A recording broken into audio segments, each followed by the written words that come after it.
When we ask where economic thought comes from, in the vast majority of cases everyone immediately thinks of Adam Smith, maybe Karl Marx. If we look a bit deeper, Aristotle. But there is something that is generally forgotten. This way of thinking does not begin with West, and in fact it begins much earlier.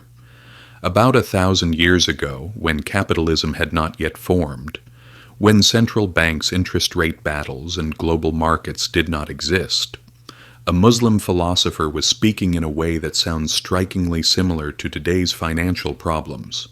What he said was very clear. When money loses its moral dimension, society begins to rot from the inside.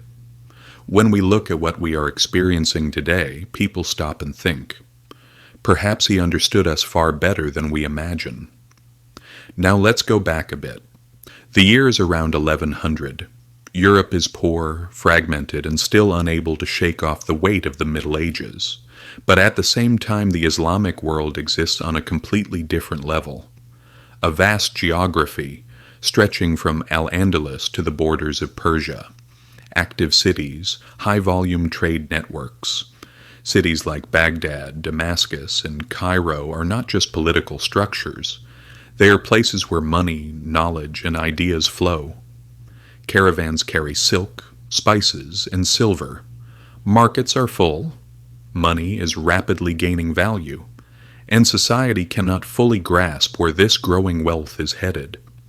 It is precisely at this time that Gazali emerges, a man who cannot be confined to a single title.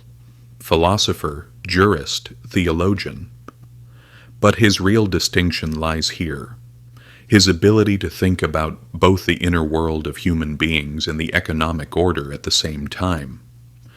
He rises to a very high position at a young age, yet he does not even consider saying everything is fine, because what he sees is a society that is becoming richer, but more restless. People who earn money but lose knowledge, and he asks this question, what happens when a society becomes wealthy before it becomes learned? Ghazali's view of money is quite unusual here.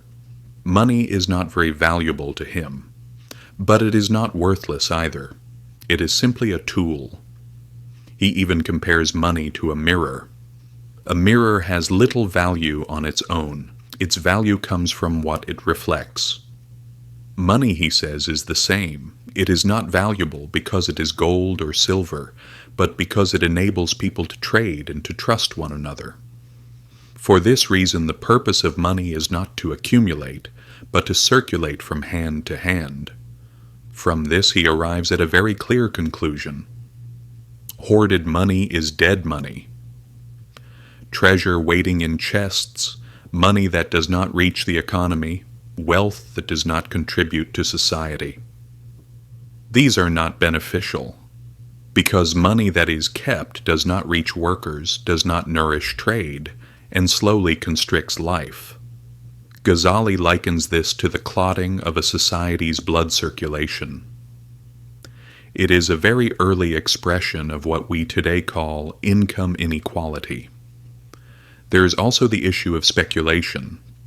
Gazali looks very unfavorably upon those who profit from crises, manipulate prices, or create artificial scarcity.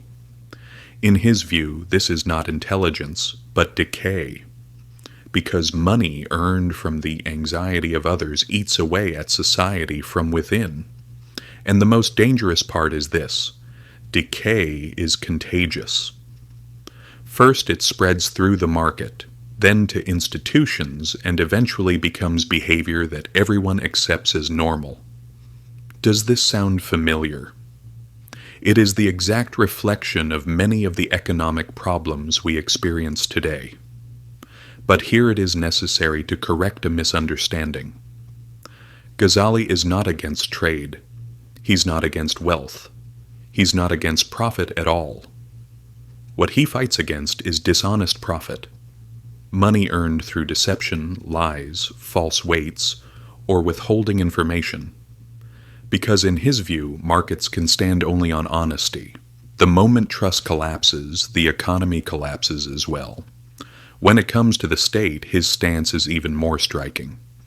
He openly defines the manipulation of money by high-level rulers, the debasement of coins, and the secret devaluation of currency as theft, because the cost of this is paid most heavily by the poor, and once trust is destroyed, it becomes very difficult to repair the economic system. The duty of the state is to protect the market, not to distort it for short-term interests. The conclusion Ghazali reaches is very simple, yet very heavy.